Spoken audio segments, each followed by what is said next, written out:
eres bueno en medio de nuestras vicisitudes de la vida. Podemos gustar tu bondad, tu amor, tu gracia. Gracias, Señor. Nuestra seguridad está en tu amor, en tu bondad, porque eres bueno, Señor, porque para siempre es tu misericordia. Gracias, Padre. Bendito sea Dios. Gracias, Señor. Aleluya. Estamos, a ver, entrando en vivo. Muy bien. A ver, gloria a Dios. Gracias, Señor. Muy bien, aquí ya estamos. Buenos días, pastor. Buenos días. Bendecida. Gracias, pastor. Bendiciones a usted también, papá. Dios es bueno. Dios es bueno. En medio de las dificultades, ahí estamos, aprendiendo de Dios. Dios nos ayuda, nos estimula, está con nosotros. Vamos ahora acá también. Estoy poniendo los... A ver. Vamos a ver.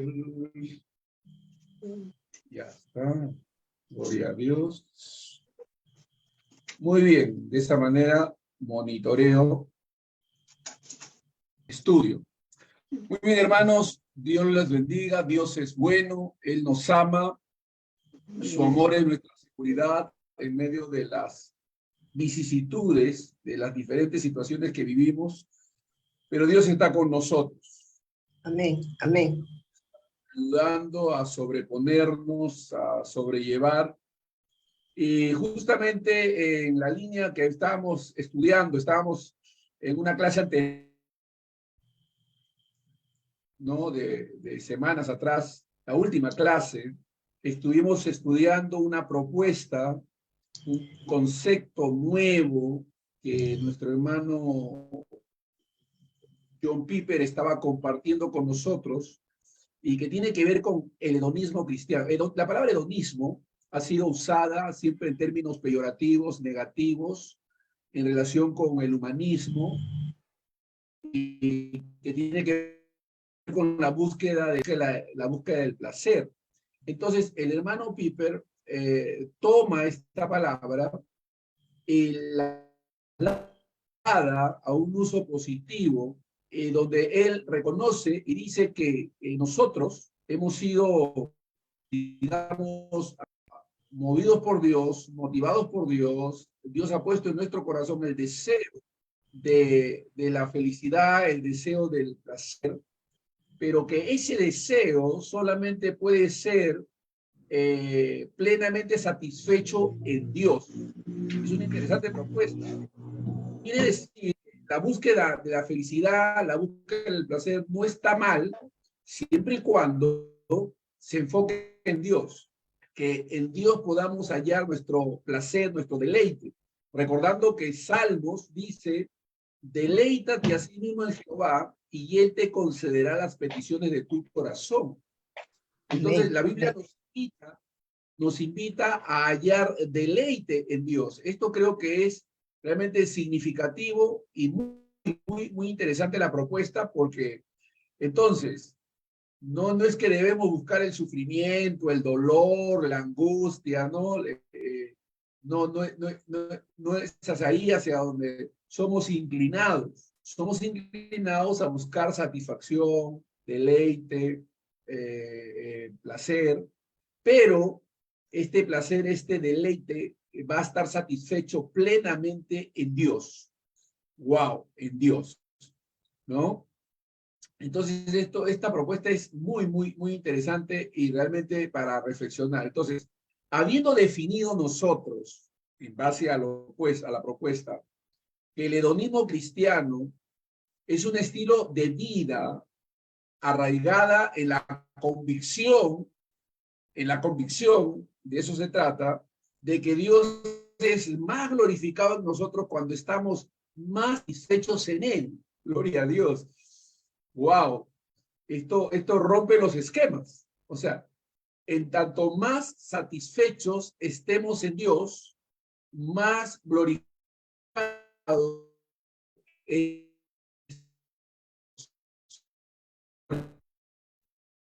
Yo creo, ya este es mi bagaje, ¿no? Mi apreciación. Yo creo, hermanos, que ese deleite, esa plena satisfacción, la encontramos en Cristo, y que cuando estamos en Cristo, hemos la fuente de la felicidad. Cuando estamos en Cristo, hemos hallado la fuente de la felicidad. Y creo yo que esa fuente se desata, se desarrolla, se hace mucho más fructífera o corre en la medida que muere Cristo en la cruz y todo lo que esto significa. En la medida que conocemos más a Dios, más nos vamos a deleitar en Él. Esto quiere decir que las implicaciones de esta convicción son bastante amplias y emocionantes, ¿no? Bastante amplias y emocionantes. Incluyendo la sorprendente verdad de que toda virtud verdadera y toda adoración verdadera incluye necesariamente la búsqueda de la felicidad en Dios. Esto es algo que queremos explicar, desarrollar y profundizar, ¿no? Porque tiene que ver con cómo podemos convivir con la tristeza y el gozo a la vez, que es el texto que quiero compartir también con ustedes, ¿no? En 1 Corintios o segunda, en un momento lo ubicamos, donde la Biblia nos enseña de que podemos estar gozosos en la tribulación, de que podemos, como entristecidos, más siempre gozosos, porque hay razones naturales para la tristeza y hay razones eternas y sobrenaturales para el gozo. O sea, las dos tienen su razón de ser y de existir, las dos, ¿no? La una no niega a la otra. Por el contrario, una se sobrepone sobre la otra, que es de lo que vamos a hablar ahora, ¿no? Una se sobrepone sobre la otra, pero las dos coexisten. Las dos coexisten. Entonces, es posible que un cristiano experimente tristeza y aún así esté gozoso. Vamos a ver en las Escrituras que es posible. Es posible que experimentemos temor y a la misma vez tengamos fe. Según la Escritura, es posible. Es posible que estos dos elementos coexistan, pero la Biblia nos enseña que una se va a sobreponer sobre la otra. Una va a prevalecer sobre la otra. Y de eso trata, de aprender cómo sobreponer el gozo a la tristeza, cómo sobreponer a la angustia, a las difíciles que la vida nos presenta. Entonces, la razón es que toda virtud verdadera y toda adoración verdadera debe involucrar la intención de glorificar a Dios. Con esto, ¿ah?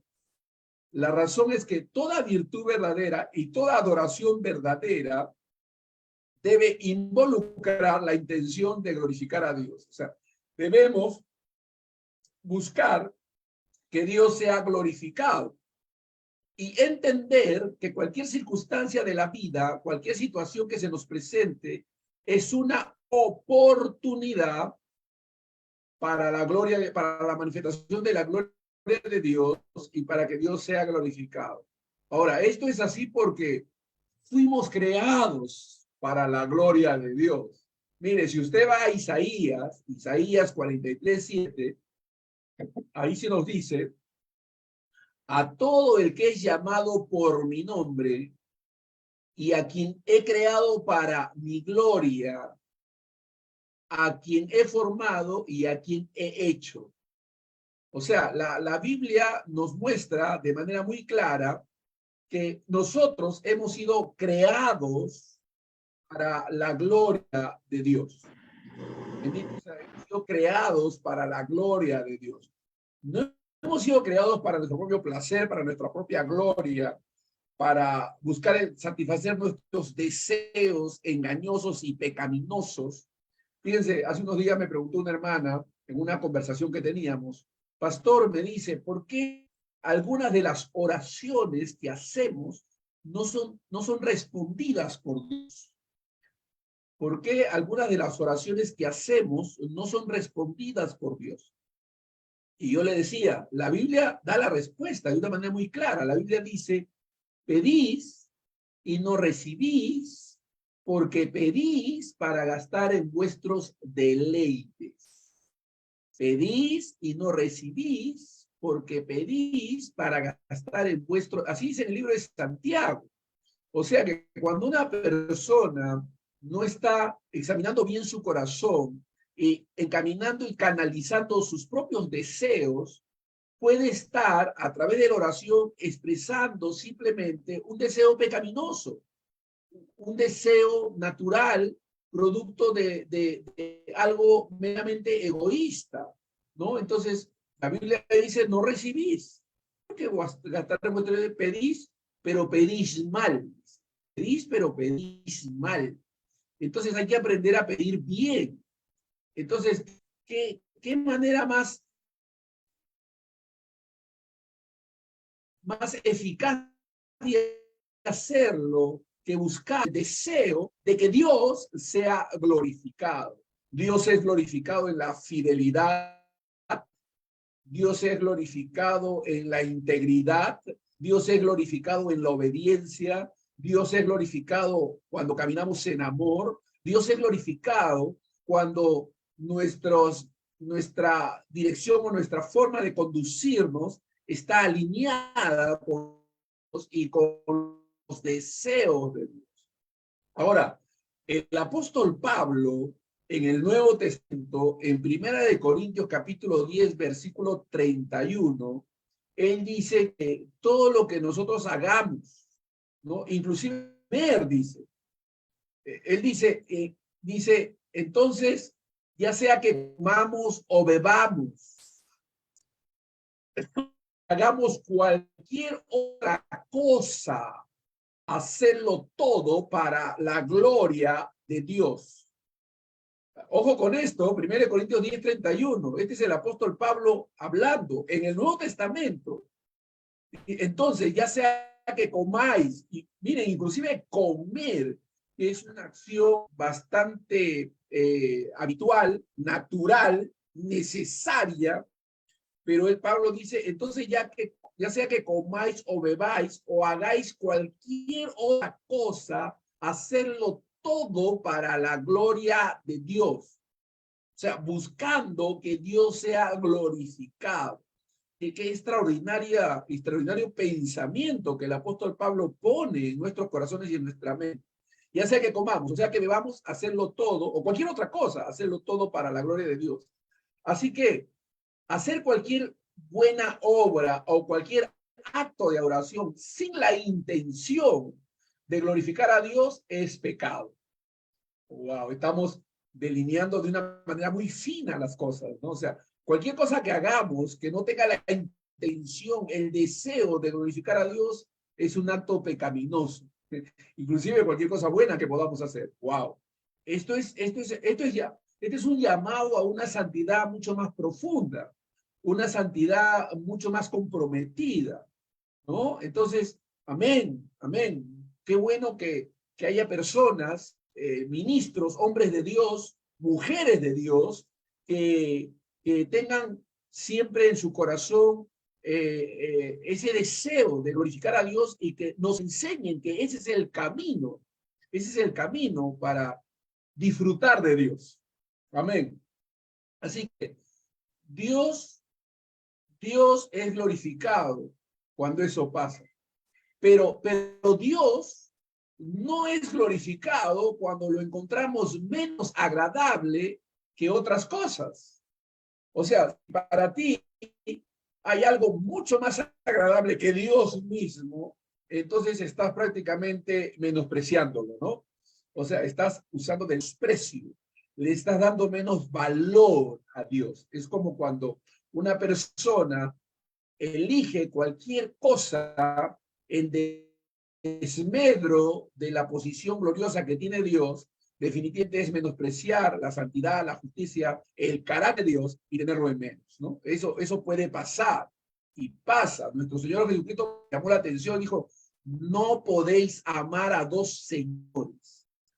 no podéis amar a dos señores, o amarás al uno y menospreciarás al otro, o amarás al otro y menospreciarás al uno. O sea, es un asunto de qué es lo que tú priorizas. Y nosotros debemos trabajar en priorizar nuestra comunión con Dios, el deseo de glorificar a Dios, de exaltar a Dios. Y esto puede ser costoso, doloroso, y podemos sufrir pérdidas. Podemos sufrir pérdidas, pero toda pérdida sufrida en el Señor es ganancia. Toda pérdida sufrida en el Señor es ganancia. Entonces, sabiendo esto, gloria a Dios, sabiendo esto, no podemos ser indiferentes a que Dios sea agradable para nosotros en las acciones que hacemos. No podemos ser indiferentes. Dios es agradable, debe serlo para nosotros en las acciones que hacemos. Si queremos glorificar a Dios en todas esas acciones, nuestra meta debe ser deleitarnos en Él más que en cualquier otra cosa. Aleluya. Amados, les hablo a ustedes y me hablo a mí mismo, ¿no? Hablo a mí mismo. Es un desafío para todos nosotros encontrar, ¿no? Encontrar la forma a través del conocimiento de la palabra de Dios de glorificar a Dios siempre y en todo momento. Cuando nuestro Señor Jesucristo dijo, más bienaventurado es dar que recibir, ¿te recuerdan? Más bienaventurado es dar que recibir, y así lo registró Pablo también en Hechos 20:35. Él no tenía la intención de que ignoráramos esta realidad al momento de dar, ¿no? Al momento de dar. O sea, que hallar deleite en hacerlo. De hecho, en ese mismo texto donde Pablo cita a Jesús, estoy mencionando Hechos 20:35, donde dice, en todo les mostré que así trabajando deben ayudar a los débiles y recordar las palabras del Señor Jesús, ¿no? Y recordar las palabras del Señor Jesús, que dijo, más bienaventurado es dar que recibir. Más bienaventurado es dar que recibir. O sea, feliz el hombre que da, ¿no? Así que el deseo de ser bendecidos pudiera parecer podría parecer simplemente egoísta y avaro. Si la bendición que deseamos es algo más que Dios, y eso no tiene como propósito llevar a otros a que se unan a este gozo por medio de nuestra dádiva. O sea, Dios es glorificado cuando damos. Y damos con el deseo de que Dios sea glorificado. Aleluya. ¿No? Hay una frase amada, ¿no? Una frase amada. Todo esto nos llega al ethos, el sentimiento, el espíritu, la actitud, el tono, lo que hemos denominado el hedonismo cristiano.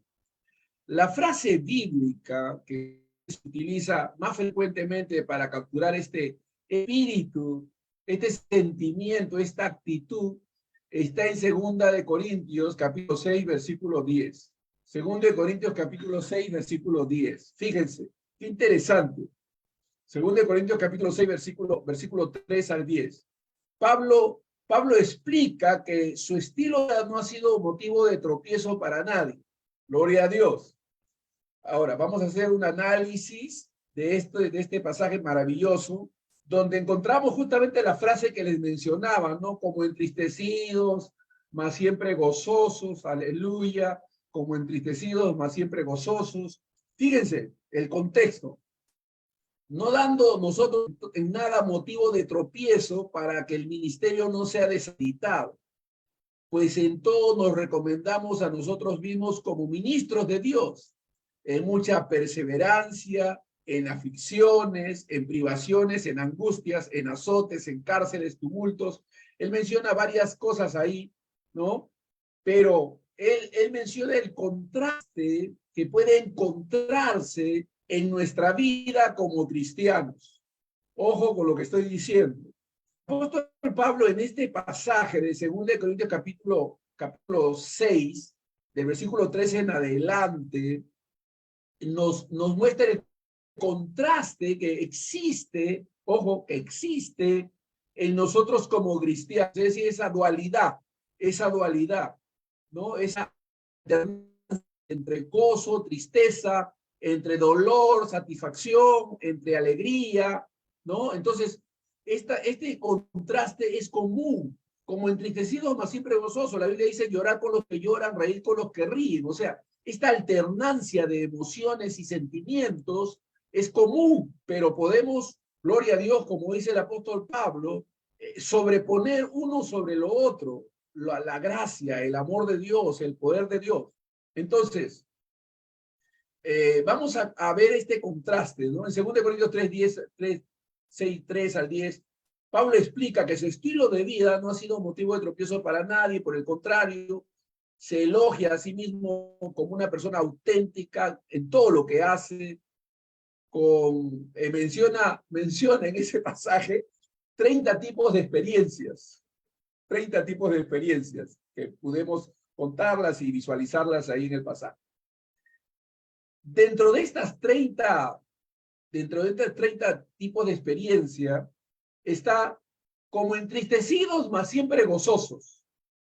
De eso quiero hablar, ¿no? Yo encuentro personas tristes, tristeza, dolor, angustia, pero he aprendido que en medio de esa experiencia normal, natural, producto de las circunstancias, puedo gozarme, puedo estar optimista, entusiasta en Dios, Porque Pablo dice, así lo menciona, pero como entristecidos, mas siempre gozosos, ¿no?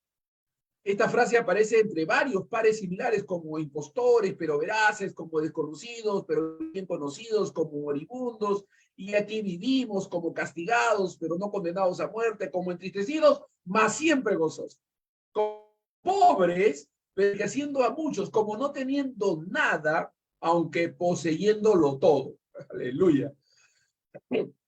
Pablo no niega la realidad del sufrimiento, no niega la realidad del dolor, no niega la realidad de la angustia. O sea, no es como la ciencia cristiana, ¿no? No sé si han escuchado alguna vez, pero por ahí hay una filosofía hueca en el mundo que se autodenomina ciencia cristiana, donde se enseña a los individuos a negar la realidad del sufrimiento. El Evangelio no se niega esa realidad. Simplemente nosotros miramos y buscamos experimentar una realidad superior en Cristo.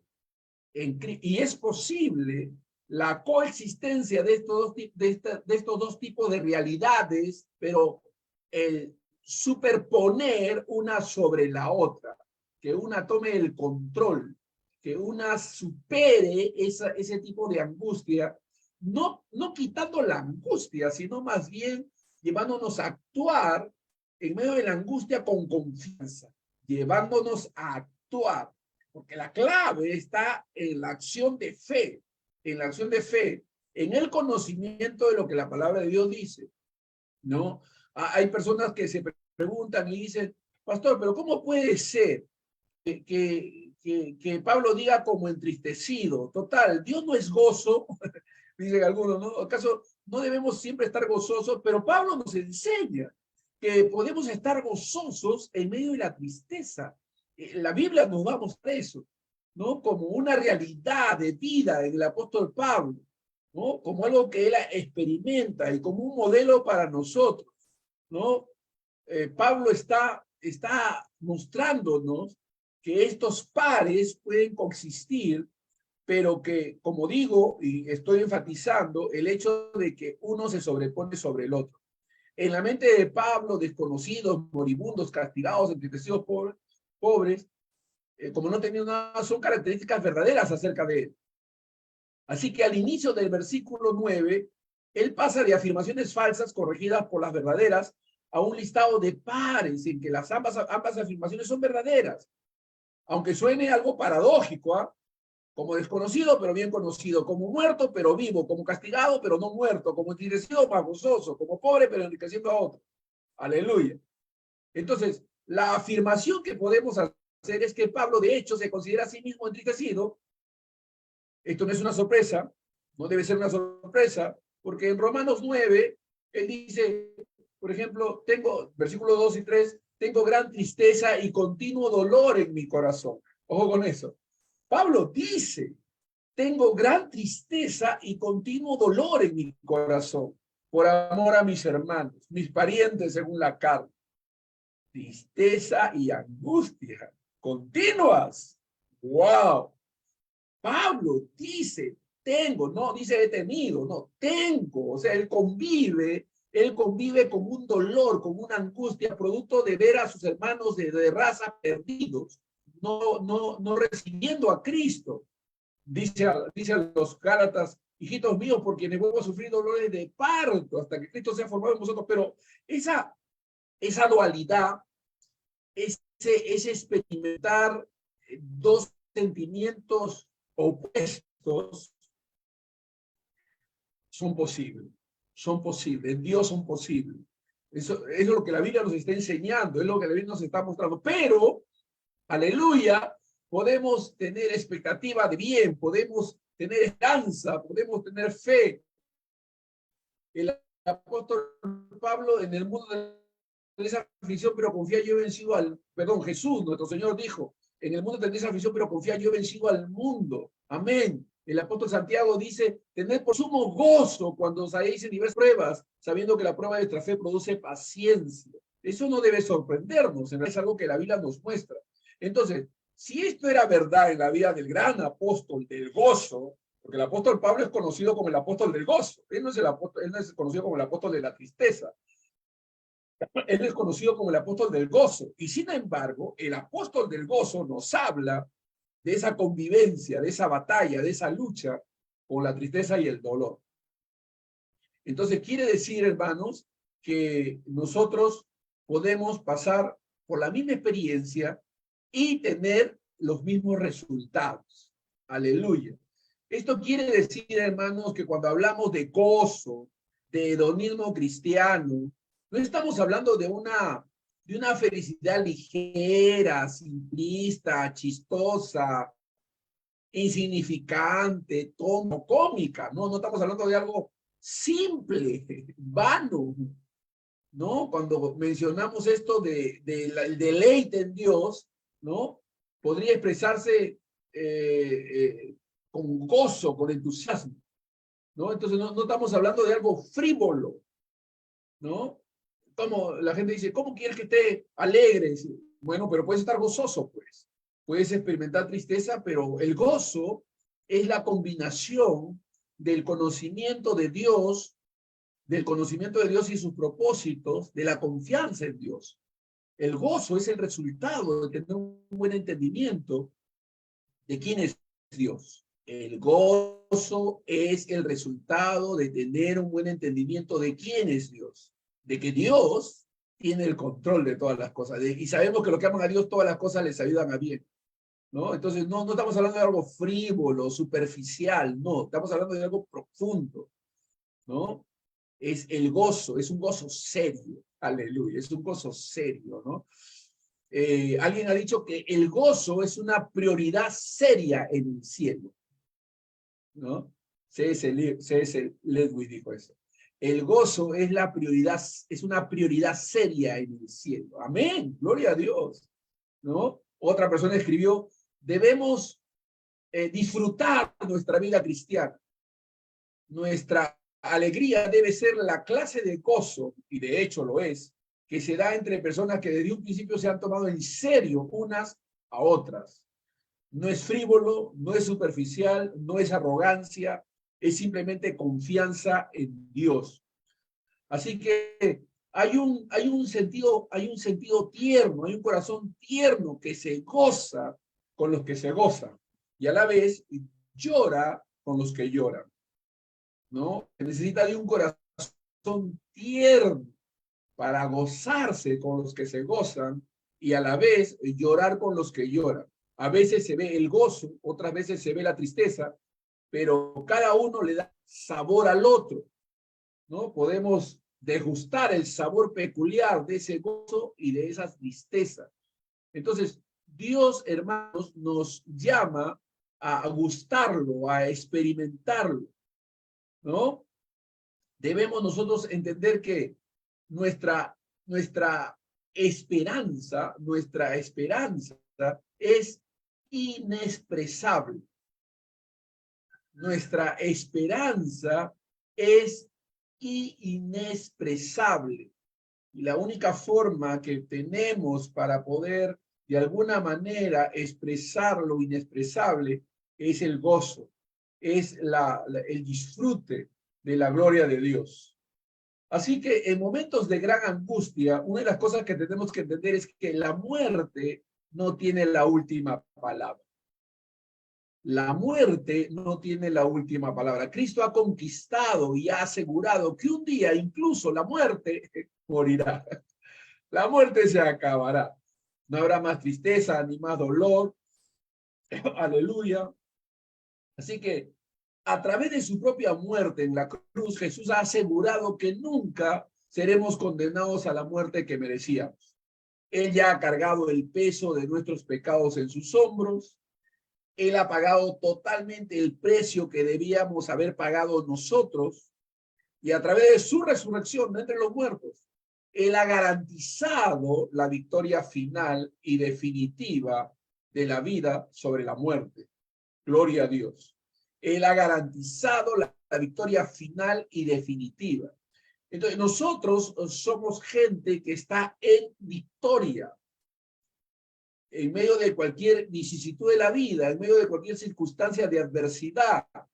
En estos días he recibido reportes extraordinarios, maravillosos, de victoria sobre la enfermedad. Aleluya.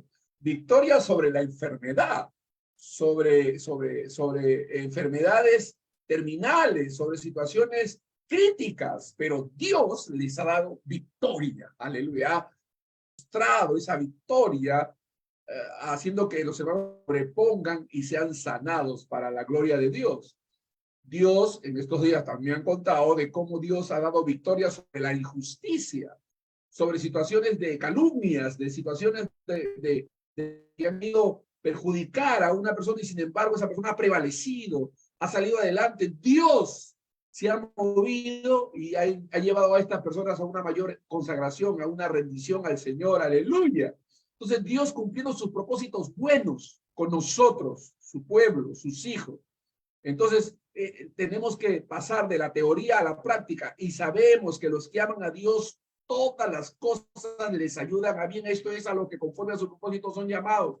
Si tú estás teniendo una situación aparentemente de gran tragedia, de una profundidad de dolor, tu historia no ha terminado. Tu historia siempre va a terminar en bien. Aleluya.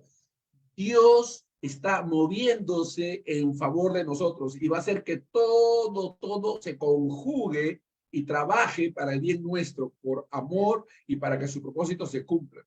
Así que la justicia triunfa sobre la injusticia. La luz escapa del alcance de incluso la más negra oscuridad. Jesús hace nuevas todas las cosas, no solo en nuestro propio corazón, sino en el cosmos como un todo. Aleluya. Él ha prometido que todas las cosas van a terminar en bien. Entonces, debemos celebrar que incluso las tragedias más profundas están sujetas a esta verdad, hermanos. Estamos viendo cómo nuestros hermanos en diferentes partes del Perú están sufriendo, en zonas específicas están sufriendo realmente grandes tragedias y debemos orar por ellos, identificarnos con el dolor, debemos llorar con los que lloran y sufrir con los que sufren, y debemos identificarnos con el dolor de nuestros hermanos que están sufriendo los embates de la naturaleza, entendiendo que Dios tiene el control y que, aleluya, Dios va a propósitos y su nombre ha de ser glorificado. Confiemos en Dios, oremos a Dios. Ahora, hablemos un poquito sobre la superposición, ¿no? Que hemos hablado, de cómo superponer el gozo sobre la tristeza. Vivimos entre la superposición de realidades. Vivimos entre la superposición de realidades. Una quebrantada y otra siendo sanada. La alegría y la tristeza. El dolor y la celebración. No puede ser. Sin embargo, a veces eso es lo que tratamos de hacer. Miramos el uno sin el otro significa que solo estamos viendo una parte de la historia completa de este mundo roto en proceso de sanación. Cuando nos fijamos solo en el dolor, no somos capaces de ver que Dios está sanando el mundo a través de la obra de Jesús, que está haciendo cosas bellas, las cosas bellas y convirtiendo la oscuridad en luz delante de nosotros. Ahora, cuando vivimos solo a la luz de las razones para celebrar como si la alegría fuera la única realidad, echamos a un lado todos los pensamientos de dolor y nos hacemos ciegos a lo quebrantado en nosotros y en el mundo. O sea, tenemos que aprender, y esto es madurez, esto es un buen entendimiento, tenemos que aprender que estas dos experiencias son realidades que coexisten, con las cuales convivimos, pero, aleluya, entendiendo que la realidad espiritual, esta realidad eterna, se sobrepone sobre las realidades temporales, confiando en la gracia y en el favor de Dios. El mundo necesita ser redimido. El mundo es un mundo quebrantado, un mundo sujeto a dolor, pero ahí estamos nosotros, aleluya, para traer sal, traer luz a este mundo. La cruz, hermanos, es el ejemplo máximo de esta intrincada red de tristeza y alegría.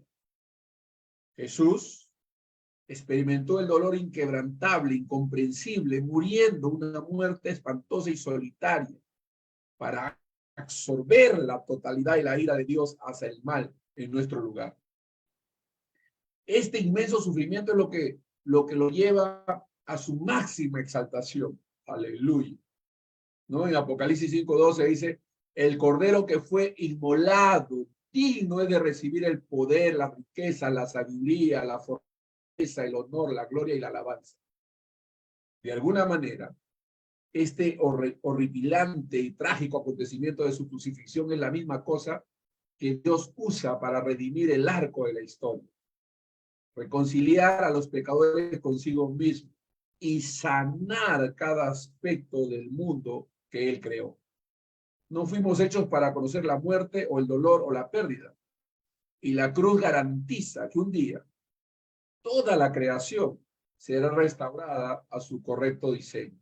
Alabado sea Dios. Así que la muerte y la resurrección de Jesús garantizan esta promesa para nosotros. En Apocalipsis 21:4 dice que Él enjugará toda lágrima de sus ojos. Aleluya. Él enjugará toda lágrima de sus ojos. Y ya no habrá muerte, ni habrá más duelo, ni clamor, ni dolor, porque las primeras cosas han pasado. Nosotros todavía experimentamos esas primeras cosas, pero Dios es con nosotros. Cuando llegue ese día, aleluya, experimentaremos la realidad de manera total, plena, para la cual hemos sido creados. La realidad de la alegría ya no estará mezclada con la tristeza como lo es actualmente. Así que nuestra confianza, amados, está en Dios. En medio de cualquier circunstancia podemos experimentar gozo, podemos experimentar libertad. Miren, el apóstol Pablo se preso cuando escribió el libro de Efesios, el libro de Colosenses, de Filipenses y el libro de Filemón. Estas cuatro cartas fueron escritas desde la prisión. Sin embargo, en cada una de ellas, el apóstol Pablo se declara libre. Se declara libre. Él está preso y sin embargo él se declara libre. Él está enfrentando dolor y tristeza y sin embargo nos exhorta a estar siempre gozosos, regocijados en el Señor siempre. O sea, al apóstol está diciéndonos lo que él está experimentando y está disfrutando. El gozo del Señor en medio de la tristeza, la compañía de Dios en medio de la soledad. Amén. Gloria a Dios. Dios es con nosotros, ¿no? Podemos experimentar. Es como, miren, si una madre cristiana ve a su hijo en angustia, en una situación difícil, definitivamente la mamá se va a angustiar. La mamá va a atemorizarse, pero ella va a actuar en fe. Ella va a declarar las palabras de vida. Ella va a hablar palabras de verdad. Ella va a hablar la palabra de Dios. Ella va a declarar libertad en Cristo Jesús. Pero va a experimentar, ¿no? O sea, esa experiencia de dolor, de angustia, de ninguna manera neutraliza o niega la realidad del gozo y la esperanza que tenemos en Dios. Esto es importante porque hay muchas personas que al no entender esta verdad, de repente, a veces porque experimentan temor, angustia, dolor, se resignan y dicen, oh, no tengo fe, no tengo confianza. Y no se dan cuenta que la confianza y la fe están basadas y reposan sobre la verdad de la palabra de Dios, no sobre las emociones, no sobre los sentimientos.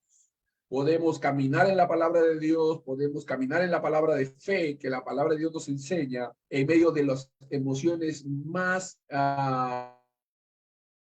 divergentes que podamos tener dentro de nosotros. Aleluya. Podemos hablar fe, podemos hablar confianza. Debemos llorar con los que lloran, reír con los que ríen. Debemos entender que Cristo Jesús nos lleva de triunfo en triunfo, de que somos transformados a la misma imagen de nuestro Señor Jesucristo, sabiendo que a los que aman a Dios, todas las cosas le van a ayudar a bien. Esto es, a los que conforme a su propósito han sido llamados. Aleluya. Entonces, podemos ser optimistas. La palabra entusiasmar o entusiasmo es una palabra compuesta, es una palabra que viene de una raíz griega que es endeos, estar en Dios, estar en Dios. Cuando estás en Dios, estás entusiasmado, eres entusiasta, estás en Dios, hay gozo. El gozo del Señor es nuestra fortaleza, aleluya. Estamos con el gozo del Señor, nos gozamos juntamente con Él. La Biblia dice que Jehová se ríe de sus enemigos. Jehová se ríe de sus enemigos. Entonces Dios, hermanos, es un Dios confiable. Podemos experimentar libertad. Debemos buscar esa libertad en Cristo, anhelarla, caminar en ella, perseverar, estar firmes en la libertad con que Cristo nos ha hecho libres. Cristo nos ha hecho libres del sentimiento del dolor. Todavía. Nos ha hecho libres del poder del sentimiento del dolor. Ojo con esto. Cristo nos ha hecho libres no del sentimiento del dolor, no del sentimiento de la angustia. Eso vendrá en el futuro.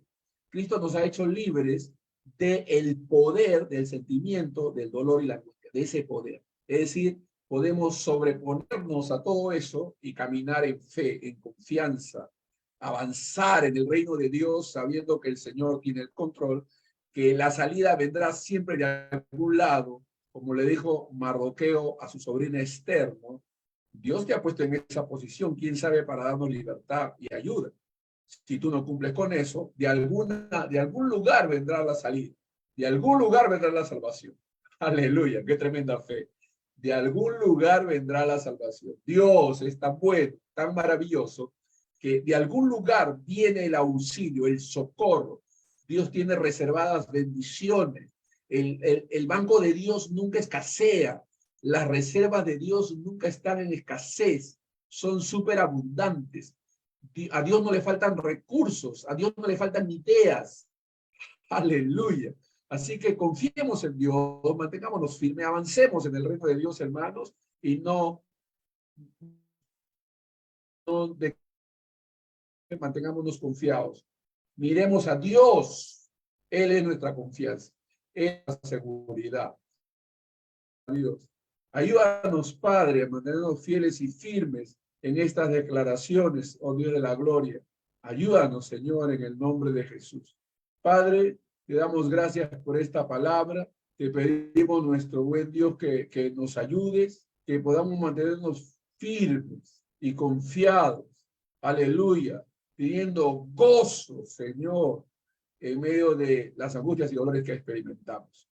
La confianza de que tú tienes el control, Señor, y que no importa lo que vivamos o experimentamos, tú estás con nosotros en el nombre de Jesús. Amén y amén. Que Dios nos bendiga, hermanos. Aleluya.